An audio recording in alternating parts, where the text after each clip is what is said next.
ማናችንም ብንሆን ለጸሎታችን መልስ፣ ለህመማችን ፈውስ፣ ለችግራችን መፍትሄ፣ ለህይወታችን እድገት እንፈልጋለን። ሁላችንም የትኛውም ሰው ጾታ ሳይለይ የትምህርት ደረጃ ሳይለይ ግን ሁሉም ሰው የጸሎቱ መልስ ይፈልጋል። ለህመሙ ፈውስ ይፈልጋል። መዳን የማይፈልግ ረፍት የማይፈልግ ማንም ሰው የለም። ለችግሩ ደግሞ መፍትሄ ይፈልጋል። እንደዚሁም ደግሞ ለህይወቱ እድገት የማይፈልግ ሰው የለም። ዘመን በተቆጠረ ጊዜ በተቆጠረ እድሜ በተቆጠረ ቁጥር እያንዳንዱ ሰው መድረስ የሚፈልግበት መጨበጥ የሚፈልገው ስኬት አለ። በህይወቱ እድገት ይፈልጋል። በተለይ ኢትዮጵያኖችና ኤርትራኖችን የሚያመሳስለን ነገር መዘግየት የሚባለው ጉዳይ ነው። ለጸሎታችን መልስ እንፈልጋለን። ይሄው እየጸለይን አመታት ተቆጥሯል። እንደዚሁም ደግሞ አንዳንዶቻችን ምክንያቱ በማይታወቅ ሐኪም መልስ ነው ወይም ይሄ ነው መድኃኒቱ ሊለን በማይችል ህመም ውስጥ ያለን፣ እንደዚሁም በትዳራችን ለአመታት እንቆቅልሽና ጥያቄ ውስጥ ያለን ሰዎች እንኖራለን። ነገር ግን በመዘግየት ውስጥ ደግሞ የምናልፍ ሰዎች፣ መልስ የዘገየብን፣ መፍትሄ የዘገየብን፣ ለጉዳዩ የምንፈልገውን መድኃኒት ሳናገኝ የቆየን ብዙ ሰዎች አለን። መዘግየት የሚባለው ነገር ያበሳጫል። በተለይ የሆነ ነገር ጠብቀህ ፈልገህ በጣም ፈልገው፣ በተለይ ደግሞ በጣም ፈልገው ክሪቲካል በሆነ ሁኔታ ፈልገው የመኖርና ያለመኖር ጉዳይ፣ የህይወትና የሞት ጉዳይ በሆነ ጉዳይ ላይ እግዚአብሔር ጣልቃ እንዲገባ የምትፈልጉበት ጊዜ ብዙ ነው። ህይወታችሁ እንደምትፈልጉት አላድግ ሲላችሁ፣ ፍሬ ስታጡ ወይንም ደግሞ ይገርማችኋል እግዚአብሔር አምላክ እናንተን እያለፈ ለብዙ ሰዎች ፈውስና መድኃኒት ሲሰጥ፣ እናንተ ግን በሆነ ነገር ስትቸገሩ ስታዩ በጣም የሚያበሳጭ ደግሞ ግራ የሚያጋባ ጉዳይ ነው። አንዳንዶቻችሁ የዘገየባችሁ ጉዳይ ላይ በጣም ትጉ ናችሁ፣ በጣም ለፋተኛ ናችሁ። በብዙ ልፋት በእግዚአብሔር ፊት በብዙ ጸሎት በብዙ ብርታት በጾም በጸሎት የምታሳልፉ ሰዎች አላችሁ እና ነገሩ ከመሆን ይልቅ ሲዘገይ አመት ሲቆጠር ዘመን ሲቆጠር ይኸው ሚሊኒየም ከገባ እንኳን 18 ዓመት መጣ በኢትዮጵያ። አሁን ወዴት እየሄደ እንደሆነ ጉዳዩ ራሱ ግራ እስከሚገባችሁ ድረስ ግራ የሚያጋባ ጉዳይ አለ። መዘግየት እሱ ብቻ አይደለም፣ የሚያበሳጭና ግራ የሚያጋባ ጉዳይ ብቻ ሳይሆን ተስፋ የሚያስቆርጥም ነገር ነው። አንዳንዴ ሲዘገይባችሁ ሲቆይባችሁ እንደውም በቃ ይቅር ይሄ ነገር ከዚህ ሁሉ ከጭቅጭቁ ቢቀር ይሻላል ብላችሁ እስከምትተው ድረስ ሊያደርሳችሁ እንደሚችል አስባለሁ። በተለይም ደግሞ የክርስትና ህይወት በመዘግየት የተሞላ እንደሆነ ማወቅ አለባችሁ። በዓለም ያላችሁ ነገር በቀላሉ ቢሆንላችሁ ሰዎች ወደ ጌታ ቤት ስትመጡ በጣም ጥቂት ቀላሉ ነገር ከባድ፣ ሲምፕሉ ነገር ውስብስብ የሚሆንባቸው ጊዜያቶች አሉ። ለምሳሌ እግዚአብሔር አምላክ ለያዕቆብ ልጅ ለዮሴፍ አንድ ቀን እንደሚገዛ ተስፋ ሰጠው። ተስፋ ከተቀበለ በኋላ ያሉት ቀጣዮቹ 13 ዓመታት ግን ከተስፋው ጋር ተቃራኒ የሆነ ህይወት የኖረበት ጊዜ ነው። የሰማው እንደሚገዛ ነው፣ ወንድሞቹ እንደሚገዙለት ነው የሆነው። ነገር ግን ለቀጣይ 13 ዓመታት ከአይምሯችሁ ጋር እስክትገረሙ ድረስ መጽሐፉን ስታነቡት ይህ እንዴት ሊሆን ቻለ ብላችሁ የምትጠይቁት አይነት ነገር በዮሴፍ ህይወት ሆኗል። ለምሳሌ ወንድሞቹ ለግብፃውያን ሸጠውታል። በጴጢፋራ ቤት ባሪያ ሆኗል። በማያውቀው በሐሰት ክስ ተከሷል። በእስር ቤት ተወርውሯል። ብዙ ሰዎች ነገር ሲዘገይባቸው በሆነ ሁኔታ ውስጥ ሲገቡ ያ ሁኔታቸው አመለካከታቸውን ዲተርማይን እንዲያደርግ ይፈቅዱለታል። አስተሳሰባቸው፣ ቋንቋቸው የሚቀዳው ከተነሱበት የትንቢት ቃላቸው ሳይሆን ከሚያልፉበት ሁኔታ ይሆናል። ከእግዚአብሔር ጋር የሚተላለፉት በዚህ ምክንያት ነው። በዋነኛነት በየትኛውም ሁኔታ ውስጥ ልገቡ ትችላላችሁ። በመተው፣ በመጠላት፣ በመገፋት፣ በማጣት፣ በመውደቅ፣ በከፍታና በዝቅታ ሁኔታ ውስጥ ልታልፉ ትችላላችሁ። እንደ ክርስቲያን ህልም እንዳለው ሰው መጠንቀቅ ያለባችሁ የናንተን አስተሳሰብ፣ የናንተን አነጋገር፣ የናንተን የህይወት እርምጃ የሚወስነው ሁኔታው መሆን የለበትም። ከዮሴፍ የምትማሩት እሱን ነው። እግዚአብሔር በመጨረሻ ዮሴፍን ባረከው። መባረክ ብቻ አይደለም፣ ለበረከት አይደለም። በነገራችን ላይ ትዕግስት ማለት ዝም ማለት አይደለም። ትዕግስት ማለት አቅመ ቢስነት አይደለም። ትዕግስት ማለት መጠበቅ ማለት አይደለም። ትዕግስት ማለት በመጠበቅ ውስጥ የሚገለጥ መልካም ባህሪ ማለት ነው። በመልካም ጸባይ መጠበቅ ማለት ነው። ትዕግስት ማለት እያጉረመረሙ መጠበቅ ማለት አይደለም። እያኮረፉ መጠበቅ ማለት አይደለም። ትዕግስት ማለት ስትቀበሉ እንደምትደሰቱት ስትጠብቁ መደሰት ማለት ነው። አንዳንድ ሰዎች ሲቀበሉ እንደ ሰንባቦ ሳይዘላሉ ያሸበሽባሉ። ከፊት እነሱ ናቸው፣ ያስጨንቃሉ፣ ወንበሩን ይሰብራሉ፣ ፕሮግራም መሪውን ያስጅብቃ መውጫ መግቢያ ያሳጠዋሉ። ልክ ግን ሲጠብቁ ፊታቸው ይረዝማል። ዶንኪ ፌስ ነው የሚሆነው። ያኮርፋሉ፣ ሩቅ ይቀመጣሉ። በቃ ያስታውቅባቸዋል ነገር እንደተያዘባቸው እንደቆየባቸው ምናምን። ለዚህ ነው ብዙ ጊዜ እናገራለሁ። አብርሃም በግ ይዞ መስዋዕት ይዞ ይመጣል። እግዚአብሔር ባዶ እጁን ይመጣል። አብርሃም አያቋርጥም። ለሚገለጥለት ለእግዚአብሔር መስዋዕት ያቀርባል። እግዚአብሔር ይመጣል፣ አብርሃም ይሰዋል። እግዚአብሔር ይመጣል፣ አብርሃም ይሰዋል። እግዚአብሔር ሲመጣ ልጅ ይዞ አይመጣም። አብርሃም ሲመጣ ግን በግ ይዞ ይመጣል። አብርሃም የሚሰዋው ለሚመጣለት እግዚአብሔር እንጂ ለሚያመጣለት ልጅ አይደለም። ተስፋን የሰጠ የታመነ እንደሆነ ስለቆጠረች ተስፋን የሰጠ የታመነ እንደሆነ ስለቆጠረች ማለት ምን ማለት ነው? አድርጎ ያሳየ እንደሆነ ስለቆጠረች ማለት አድርጎ ያሳየ እንደሆነ ስለቆጠረች፣ ስላሰበች፣ ስላመነች ማለት ነው። በእርጅናዋ ወራት ለመጸነስ በእምነት ኃይልን አገኘቻለሁ። ስለዚህ ተስፋ ስለሆነ ብቻ አካል አይይዝም። ተስፋውን አካል የሚያስይዝ ኃይል የሚባል አሰራር ያስፈልገዋል። ያንን ኃይል የእናንተ የሚያደርገው ነገር ደግሞ እናንተ በመጠበቅ ውስጥ ተስፋውን ስለሰጣችሁ ስለ እግዚአብሔር ያላችሁ ታማኝ አንደርስታንዲንግ ነው። ትክክለኛ ጤነኛ አመለካከት ነው። የተስፋው ፍጻሜ እንዲፈጥንላችሁ ከፈለጋችሁ ማድረግ ያለባችሁ ነገር ምንድነው? እናንተ ተስፋውን ስለሰጣችሁ ስለ እግዚአብሔር ጤነኛ አመለካከት መያዝ። ማለትም ኢዮብ ከሌላው ሁሉ መከራ ካየ ሰው የሚለየው ከገባበት ሁኔታ ሲወጣ ከመግባቱ በፊት ስለ እግዚአብሔር የነበረውን አመለካከት ሳያስነካ መውጣቱ ነው። ኢዮብ ከዛም በፊት ስለ እግዚአብሔር የነበረው ከዛም በኋላ ስለ እግዚአብሔር የነበረው አመለካከት የሚገርም ነው። የማይመረመረውን ታላላቅ ነገር የማይቆጠረውን ታምራት ያደርጋል ሲል ኢዮብ የሚገርም ሰው ነው። የሚቆጠር ነገር እጁ ላይ ኖሮ አይደለም የማይቆጠረውን ያለው። ምንም የሚቆጠር ነገር በሌለበት የማይቆጠር አለ። የማይመረመረውን ታላላቅ ነገር ያለው ሰውነቱን በገል እያከከ ነው። እንዲህ አይነት አመለካከትና ስለ እግዚአብሔር አቋም ጽናት በሕይወታችሁ ሲኖር ልዩነት ያመጣል። አጋንንት በሕይወታችን መዘግየት እንዲፈጠር ሊያደርግ ይችላል። እንዲዘገይ ነገሮቻችን እግዚአብሔር እንዲሆንልን ያሰበው ነገር እንዳይሆንልን ሊያዘገይ ይችላል። አየሩ ላይ ያለ የመናፍስት ዓለም መዋቅር አለ። አርኮን፣ ታስኩሪዮስና ኮስሞክራቶስ የሚባል እና ይሄ የመናፍስት ዓለም መዋቅር መልስህን ይዤ እንዳልመጣ አዘገየኝ አለ። እግዚአብሔር ያሰበልንን እንዳይሆንልን ሰይጣን ይፈልጋል። የዳንኤልን ጸሎት ያዘገየው አጋንንት ነው። አጋንንት በእናንተ ሕይወት የሚያደርገው መዘግየት ጊዜያዊ ነው፣ ዘላቂነት የለውም። የተወሰነ ቀን ሊገዳደራችሁ ይችላል፣ ግን ነገራችሁን እንደያዘ አይቀርም። ይለቃል፣ ይተፋል። በራችሁን እንደዘጋ መንገዳችሁን እንደዘጋ አይቀርም። ከፋርኩቾቻችሁ በጌታ በኢየሱስ ስም ነገራችሁ በጠላት የተያዘባችሁ በኢየሱስ ስም የተመታ ይሆን። በጌታ በኢየሱስ ስም ነገራችሁ እግዚአብሔራዊ ባልሆነ እጅ የተያዘባችሁ በራችሁ የተዘጋባችሁ በጌታ በኢየሱስ ስም ዛሬ ማለዳ የተለቀቀ ይሆንላችሁ። በእግዚአብሔር ቃል ላይ ሆኜ ስጸልይላችሁ እድገታችሁን፣ በረከታችሁን፣ የጸሎታችሁን መልስ፣ ለውጣችሁን የያዘ ክፎች ኢየሱስ ስም የተመታ ይሆን። 21 ቀን አዘገየኝ አለ። ልቀቅ 1 ዓመት 2 ዓመት 3 ዓመት 4 ዓመት 5 ዓመት የቅዱሳንን መልስ ያስክ በር የዘጋ መንገድ የዘጋ በጌታ በኢየሱስ ስም እዚህ ኢትዮጵያ አየሩ ላይ የሚሰራ አለቃ መንፈስ የተመታ ይሆን። እነ ማርቆስ ቤት እነ ማርያም ቤት የጸሎታቸው መልስ ጴጥሮስ በሩን እንዳንኳኳ በዚህ ዓመት የዘመናት የጸሎታችሁ መልስ በራችሁን ያንኳኳል። በጌታ በኢየሱስም እናንተ ቤት በአድራሻ ይመጣል። አሁን የሆነ ተጽዕኖ ውስጥ እንዳላችሁ የሚሰማችሁ ሰዎች ቅርብ ጊዜ ከተጽዕኖ በላይ ትራመዳላችሁ። እስከሚሰማችሁ ድረስ የትኛውም አይነት ተጽዕኖ ከእጃችሁ ላይ ይነሳል፣ ከቤታችሁ ላይ ይነሳል፣ ከአገልግሎታችሁ ላይ ይነሳል፣ ከፋይናንሳችሁ ላይ ይነሳል። እግዚአብሔር እንዲሆንላችሁ የሚያሰበውን ነገር እንዳይሆንላችሁ የሚፈልግ እግዚአብሔር ታድጋላችሁ ሲል ትቀጭጫላችሁ፣ ትደርቃላችሁ የሚል እግዚአብሔር ታገኛላችሁ ሲል ታጣላችሁ የሚል ሟርተኛ አጠገብ ያለ ሩቅ ያለ በስም በአድራሻ የሚሰራ ክፉ መንፈስ የመሆን አገላጭና ድግምት አስማተኛ በኢየሱስ ስም ይመታ፣ በኢየሱስ ስም ይመታ፣ በኢየሱስ ስም ይመታ። ሰንበላጥና ጦቢያ አረባይም ጌሳም ቢችሉ ሊያስቆሙት ካልቻሉ ሊያስተጓጉሉት ነው የሞከሩት። ከቻለ ነገርህ እንዳይሆን ካልቻለ ደግሞ እንዲስተጓጎል ነው። ለምን ምድር ላይ የምትኖረው አጭር ጊዜ ነው። 60 ነው፣ 70 80 ነው። ከዛም በኋላ ከሆነ ድካም ነው።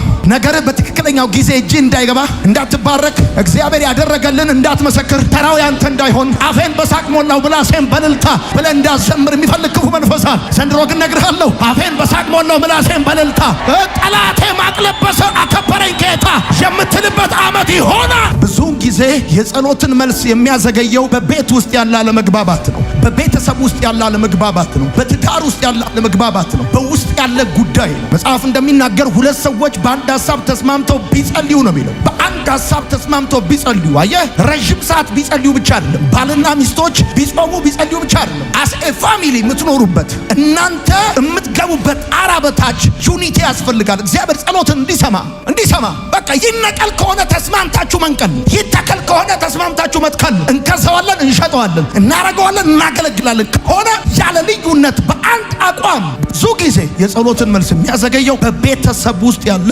አለመግባባት ነው። ሶስተኛው መዘግየትን በሕይወት በህይወታችን የሚያመጣ ነገር ቢኖር መለኮታዊ እቅድ ነው። መለኮታዊ እቅድ ነው። መዘግየት የእግዚአብሔር እቅድ አካል እንደሆነ መረዳት በጣም ተገቢ ነው። ምናልባት የዘገየባችሁ የቆየባችሁ ነገር ካለ ይሄ የቆየባችሁ የዘገየባችሁ ነገር ከአጋንንት ካለፈ በቤት ውስጥ ካለ መግባባት ካለፈ ሊሆን የሚችለው ነገር ምንድነው ካላችሁ መለኮታዊ እቅድ ነው። እንዴት ባላችሁ ካላችሁ መዘግየት አንዱ የመለኮታዊ እቅድ አካል ሊሆን ይችላል። እንዴ መዘግየት የመለኮታዊ እቅድ አካል እንዴት ሊሆን ይችላል ብላችሁ መረዳት ሊቸግራችሁ ይችላል፣ ላይገባችሁ ይችላል፣ ወይም መቀበል ሊከብዳችሁ ይችላል፣ መቋቋም ሊከብዳችሁ ይችላል። ነገር ግን መለኮታዊ መዘግየት ማብራሪያ ሳይሰጥ ሊመጣም ሊሆንባችሁም ይችላል። እግዚአብሔር አምላክ በእኛ ህይወት ላይ ክብርን፣ መብዛትን፣ ፍሬያማነትን፣ ለውጥን፣ እድገትን አስቦልናል፣ አቅዶልናል። የዚህ እቅድ የዚህ ዓላማ አንዱ አካል መዘግየት እንዴት አብሮ ሊሆን ይችላል? እርስ በርሱ ኮንትራዲክት አያደርግም ወይ ብላችሁ ልትሉ ትችላላችሁ። አንዳንዶቻችሁ እንደተቀባችሁ አትገለጡም። የምታልፉበት መንገድ ረጅም ሊሆን ይችላል። የመጀመሪያው መዘግየት የመለኮታዊ እቅድ አካል የሚሆንበት ምክንያት እግዚአብሔር በልባችን ላይ መስራት ስለሚፈልግ ነው። ጻፉ። እግዚአብሔር አምላክ በልባችን ላይ መስራት ስለሚፈልግ ነው። እግዚአብሔር ውጫችን ተስተካክሎ ውስጣችን እንዲመሰቃቀል አይፈልግም። እግዚአብሔር የችግሩን ዋና ምክንያትና መንስኤ ማስተካከል ይፈልጋል። ነፍሳችን ሳትፈወስ ሁኔታችን ብቻ እንዲፈወስ እግዚአብሔር አይፈልግም። እኛ ሁኔታችን እንዲለወጥ እንፈልጋለን። እግዚአብሔር ደግሞ እኛ እንድንለወጥ ይፈልጋል። እግዚአብሔር የሁኔታችንን መፈወስ ብቻ ሳይሆን የነፍሳችን መፈወስ ይፈልጋል። መዘግየት የመለኮታዊ እቅድ አካል የሚሆንበት ምክንያት እግዚአብሔር አምላክ ልባችን ላይ መስራት ስለሚፈልግ ነው። የሚሰጠንን ነገር፣ የሚያረግልንን ነገር፣ የሚከፍትልንን በር፣ የሚያመጣልንን ክብርና ሞገስ ባልተለወጠ ባልተቀየረ ምቹ ባልሆነ ለእግዚአብሔርም ለራሳችንም በማያዋጣ የልብ አቀማመጥ ነገሩን ሊያደርግልን አይፈልግም። ስለዚህ እግዚአብሔር አምላክ በልባችን ላይ ሊሰራ ስለሚፈልግ መዘግየትን የእቅዱ አንድ አካል ያደርጋል። እግዚአብሔር በእኛ ከመስራቱ በላይ እኛን መስራቱ ዋና ነገሩ ነው። እግዚአብሔር እኛን ሳይሰራ በእኛ ቢሰራ ከስሯል እንጂ አላተረፈም። ሁልጊዜም እግዚአብሔር መስራት የሚፈልገው ከኪሳችን በላይ ነፍሳችን ላይ ነው። ከውጫችን በላይ ውስጣችን ላይ ነው። ከዛሬ በላይ ነገ ላይ ነው። ከሚታየው በላይ የማይታየው ላይ ነው እግዚአብሔር መስራት የሚፈልገው። ነገር ሲዘገይብህ ወደ ግራም ወደ ቀኝም ወደ ፊትም ወደ ኋላም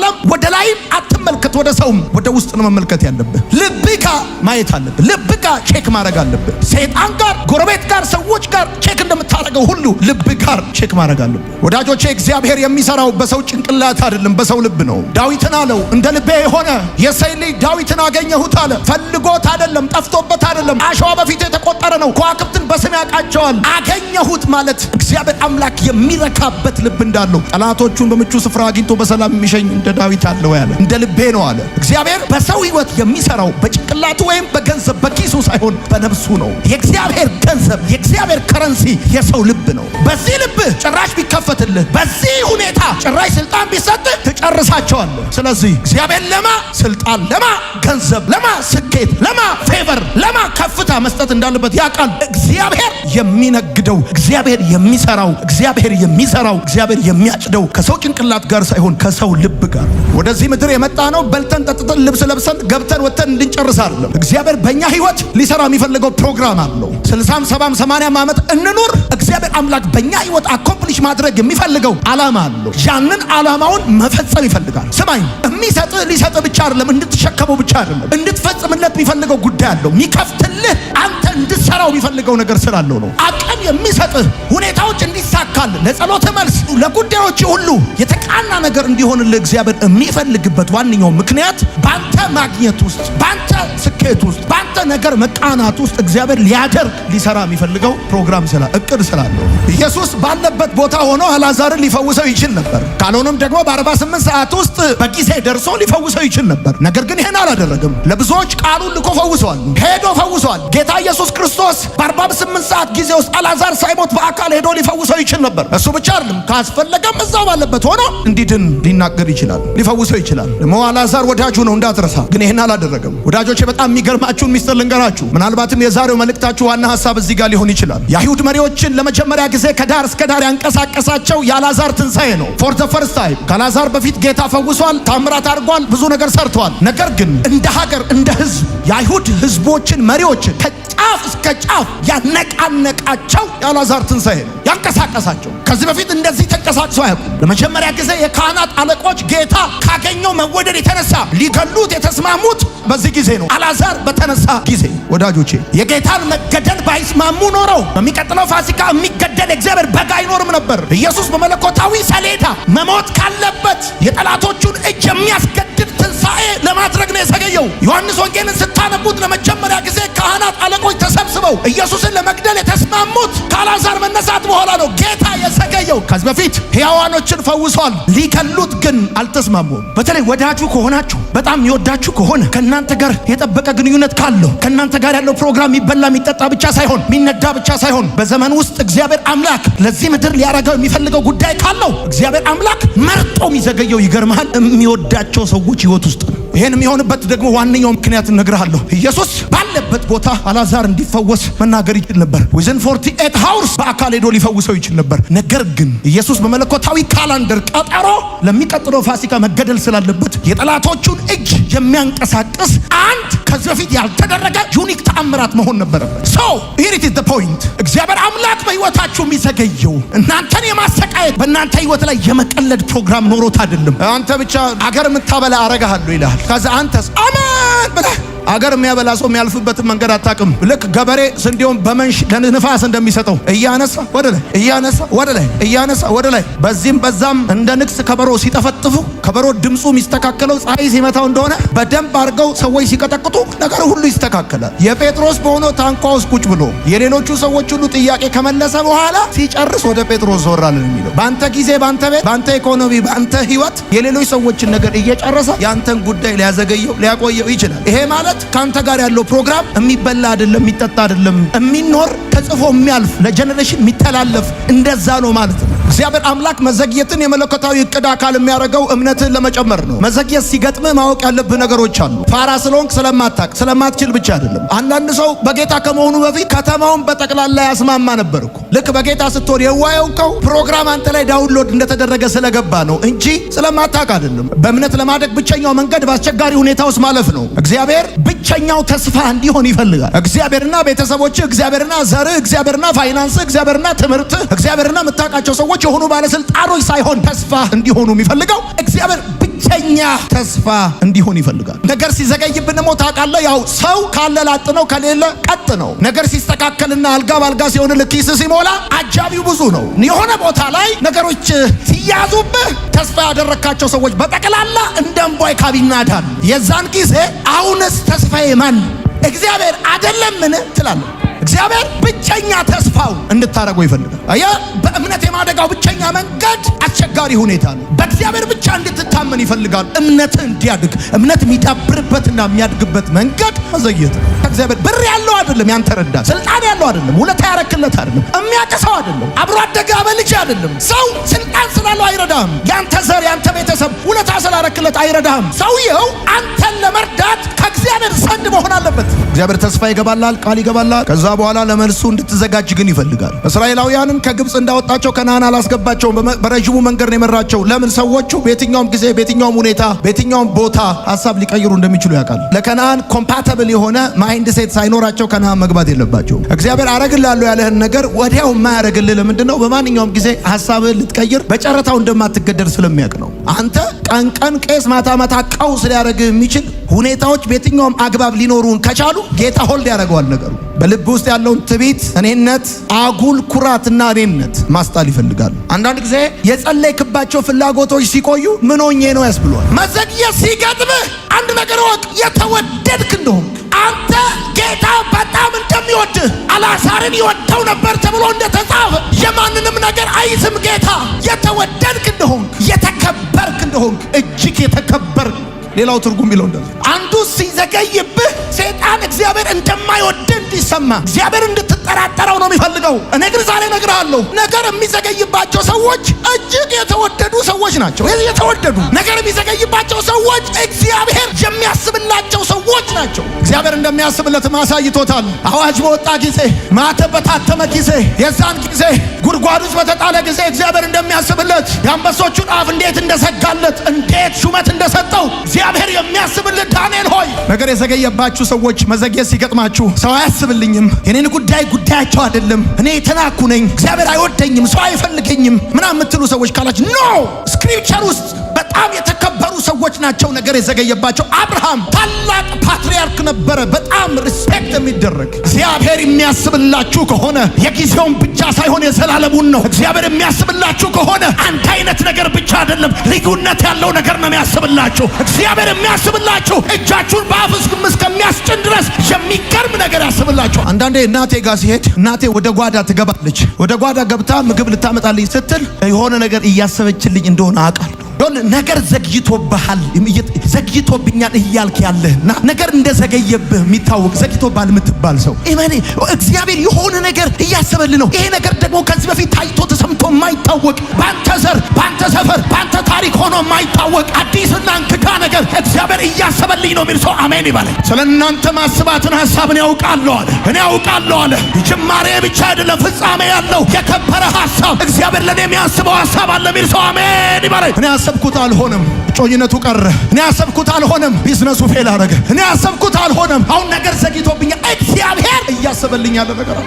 ራሴን ለማስገዛት ከወሰንኩበት ከዛ ቀን ጀምሮ ነገር ከዛ በፊት ከብዶኝ የማያውቅ ራሴን ለእግዚአብሔር ካስገዛውበት ቀን ጀምሮ ነገር ከከበደብኝ እግዚአብሔር እያሰበልኝ ያለ ነገር አለ። ቀኑ ቅርብ ነው በላቸው ይለኛል ጌታ። አትታበዩ፣ በኩራትም አትናገሩ፣ እግዚአብሔር አዋቂ ነው የምትሉበት ቀን፣ ሰባት የወለደችው ደከመች መካኒቱ ሰባት ወለደች የምትሉበት ቀን ቅርብ ነው። ሳሙኤልን የምትታቀፉበት ቀን፣ እንባችሁ የሚታበስበት ቀን፣ ነቀፌታችሁ የሚወገድበት ቀን፣ ጉድለታችሁ በሙላት የሚተካበት ቀን፣ ሶስቱ እንግዶች አብርሃም ቤት እንደገቡ የእግዚአብሔር ጉብኝት ወደ ቤታችሁ የሚገባበት ቀን ቅርብ ነው። አንድ ቀን ገዢ እንደሚያደርገው ተስፋ ቃል ሰጥቶት ቀጣዮቹ 13 ዓመታት ከተስፋው ቃል በተቃራኒ የሄደበት ዮሴፍ ወንድሞቹ ተጠልቶ በግብፃውያን እጅ ተሽጦ በጴጢፋራ ቤት ባሪያ ሆኖ ትገዛለህ የተባለ ተገዝቶ በማያውቀው ነገር በሐሰት ተወንጅሎ እስር ቤት ቢወረወርም የገባበት ሁኔታ አስተሳሰቡን እንዲቀርጽለት ስላልወሰነ እግዚአብሔር ቀን ጠብቆ አክብሮት ለሌሎችም በረከት እንዳደረገው ልክ እንደዛ እውነቴን ነው የምነግራችሁ። አባቱ የገዛለትን ጌጠኛ ልብስ አውልቀው የእስር ቤት ልብስ ቢያለብሱትም ቀን መጣ የእስር ቤቱን ልብስ አውልቀው ንጉሥ ፊት እንዲቀርብ አስቸኮሉት። ነገሩ ምን እንደሆነ እስከሚገባው እንደ ትናንት እስር ቤት የነበረ በ24 ሰዓት ባልሞላ ጊዜ ውስጥ ንጉሥ ፊት ለፊት ቆመ። እግዚአብሔር ታሪክ ቀይራለሁ ካለ 5 ዓመት አያስፈልገውም፣ 20 ዓመት ግዴታ አይደለም። በ24 ሰዓት ውስጥ የሰዎችን ታሪክ መቀየር ይችላል፣ ያውቅበታል። እንደ ትናንትና ያጣችሁ ሰዎች እውነቴን ነው የምነግራችሁ እንደ ነገ እጅግ እስክትደነቁ ድረስ እግዚአብሔር ታሪካችሁን ይቀይረዋል። እመኑና በደንብ አድርጋችሁ አሜን በሉ። በሌሊት መዝሙርን እንደሚሰጥ እግዚአብሔር በሌሊት ይሄን ቃል እግዚአብሔር ሰጥቶኛል። አይኖቻችሁ የእግዚአብሔር ማዳን ያያሉ። መስማትን ሰምቼ ነበር፣ አሁን ግን አይኔ አየች እንዳለ ከመሞታችሁና ይሄን ዓለም ይሄን ምድር ከመሰናበታችሁ በፊት የእግዚአብሔርን ማዳን በአይናችሁ ታያላችሁ። የእግዚአብሔርን ማዳን በአይናችሁ ታያላችሁ። በልጆቻችሁ የክብር ቀን ትቆማላችሁ። እግዚአብሔር እናንተና ቤተሰቦቻችሁን ታሪክ ይቀይራል። ሰው ሲመሰክር የሰማችሁ እናንተ ጋር ግን ህልም የሆነባችሁ፣ ፈውስ ህልም የሆነባችሁ፣ የጸሎት መልስ ህልም የሆነባችሁ፣ መጸለይ እንጂ የጸሎት መልስ የማታውቁ ሰዎች፣ መታመም እንጂ መፈወስ የማታውቁ ሰዎች፣ ችግር እንጂ መፍትሄ አይታችሁ የማታውቁ ሰዎች፣ መገፋት እንጂ መከበር አይታችሁ የማታውቁ ሰዎች፣ እናንተ የተወደዳችሁ ሰዎች፣ እግዚአብሔር እናንተ የተከበራችሁ ሰዎች፣ እግዚአብሔር የሚያስብላችሁ ሰዎች። መኪና መንዳት ነዳጅ መስጠት ብቻ አይደለም፣ ፍሬንም መያዝ ነው። መሄድ ብቻ አይደለም፣ መቆምም ነው። አረንጓዴ መብራት ሲበራ እንደምትሄዱት ለተወሰነ ደቂቃ ቀይ መብራት ሲበራ እንደምትቆሙት ልክ እንደዚህ በመሄድና በመቆም መካከል ነው ጉዞ የሚቃን ነው የሚሳለጠው። እንደዛ ነው። ሁሌ መሄድ የለም። አንዳንዴ 3 ደቂቃ ትሄዱና 5 ደቂቃ ትሄዱና 1 ደቂቃ ደግሞ ቆም ያደርጋችኋል። ከፊት ያለ አደጋ አለ፣ ይለፍ። ከፊት እየተንቀሸቀሻለ ይለፍ። እያንዳንዱ ነገር ዊዝ ሪዝን ነው ሰማይ የሚያቀናጀው።